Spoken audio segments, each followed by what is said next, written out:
মান্না ভাই চলে যাওয়াতেই সাকিবের জন্য রাস্তা তৈরি হয়েছে এবং রাস্তা তৈরি হওয়ার একটি কারণ সাকিব বড় অভিনেতা হয়েছে, বড় শিল্পী হয়েছে। আমাদের বাংলা চলচ্চিত্রে এখন সিনেমা হল কমে গেছে। সিনেমা হল কমে যাওয়ার জন্য আমাদের সিনেমা সেভাবে চলছেও না। সাকিব নির্ভর চলচ্চিত্র বলেছিলাম, একমাত্র সাকিব খান যে চলচ্চিত্রগুলোতে অভিনয় করছেন, অনেক বড় বাজেটের চলচ্চিত্রগুলো নির্মিত হচ্ছে। কারণ বর্তমানে বিশ্বায়নে যে প্রযুক্তির খেলা চলছে চলচ্চিত্রে, সে প্রযুক্তিগতভাবেই সাকিব খানকে নিয়ে যারা চলচ্চিত্র নির্মাণ করছে তারা 10 কোটি, 12 কোটি, 15 কোটি টাকা খরচ করেও বাংলা চলচ্চিত্র হচ্ছে। নায়াসিনামাইড ও স্যালিসাইলিক সমৃদ্ধ লিলি ফেস ওয়াশ যা ফেসের ডেড স্কিন সেল দূর করে দেয় দ্বিগুণ ফাস্টার ব্রাইটেনিং। যখন সাকিবের ছবিটা সিনেমা হলে রিলিজ হচ্ছে, আমরা কিন্তু তখন দেখতে পাই দর্শক হুমড়ি খেয়ে পড়ছে ছবিটা দেখতে। পাশাপাশি যখনই আমরা অন্য কোনো নায়ক নায়িকার চলচ্চিত্র সিনেমা হলে চালাতে যাই, তখন আমরা দর্শকের ওই আগ্রহটা আমরা কম দেখতে পাই। সেই জন্য আমি বলছিলাম যে আমরা সাকিব নির্ভর চলচ্চিত্রই এখন চলছে। তারপরেও যেহেতু চলচ্চিত্র চলছে, চলচ্চিত্র আমাদের বানাতে হবে। আমরা চলচ্চিত্রের সাথে সম্পৃক্ত মানুষ।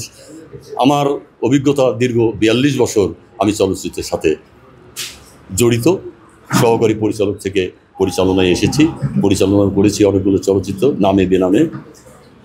তো আমরা বিভিন্ন সময় দেখেছি আমাদের দেশে চলচ্চিত্রে আমাদের কিন্তু অনেক সময় শিল্পী সংকট হতো। সেই শিল্পী সংকটের সময় আমরা দেখেছি আমাদের 1985 সালে 84-85-তে আপনারা জানেন, নতুন মুখের সন্ধানে আমাদের কিছু আর্টিস্ট শিল্পী এসেছিল। সেই শিল্পীরা তারা কিন্তু একসময় এই চলচ্চিত্রকে লিড করেছে। যখন 85-র নতুন মুখের সন্ধানে যারা এসেছিলেন, তার মধ্যে অন্যতম হচ্ছে আমাদের নায়ক মান্না ভাই। আরও অনেকে রয়েছেন, নিপা মনোদেশা, মান্না ভাই, আমির সিরাজি, এরকম নায়ক সাত্তার, এরা সুব্রত, এরা সব কিন্তু 85-তে এসেছিলেন নতুন মুখের সন্ধানে। পরবর্তীতে আমরা শিল্পী সংকটের মধ্যে যখন আমরা পড়ি, এভাবে কেউ উদ্যোগ আজ পর্যন্ত কেউ নেয়নি। অনেকবার চলচ্চিত্র থেকে আমাদের, বিশেষ করে চলচ্চিত্র পরিচালক সমিতি অনেকবার চেষ্টা করেছে আবার নতুন মুখের সন্ধানে শিল্পী আনার জন্য, যে কোনো কারণই হোক। সাকিব মান্না যদি আজ থাকতেন, আসলে ইন্ডাস্ট্রির পর্যায়ে কোন জায়গায় যেত? সাকিব মান্না দুজনের মধ্যে পার্থক্য যদি বলতে যাই তাহলে আমি বলবো, মান্না ভাই যদি বেঁচে থাকতেন তাহলে সাকিব হয়তো আজকের এই অবস্থানে আসতে পারত কিনা আমি সন্দেহ পোষণ করি। কারণ মান্না ভাই একাধারে যেসব অ্যাকশন চলচ্চিত্র করেছেন, সামাজিক চলচ্চিত্র করেছেন, সেই দিক থেকে মান্না ভাই চলে যাওয়াতেই সাকিবের জন্য রাস্তা তৈরি হয়েছে। এবং রাস্তা তৈরি হওয়ার একটি কারণ সাকিব বড় অভিনেতা হয়েছে, বড় শিল্পী হয়েছে। কারণ এই ছেলেটির প্রচণ্ড ইচ্ছা শক্তি ছিল, তার অভিনয়ের প্রতি প্রচণ্ড অনুরাগ ছিল।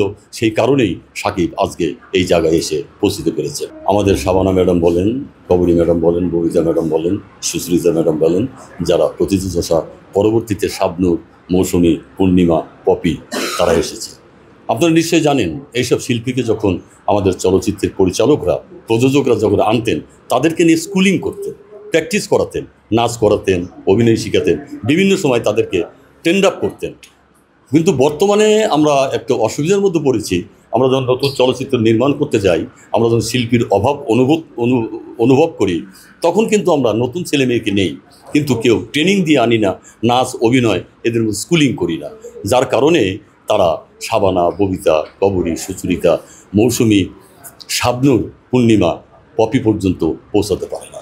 আমার ঢাকায় চলচ্চিত্র, আমি মনে করছি সামনে ভবিষ্যৎ উজ্জ্বল।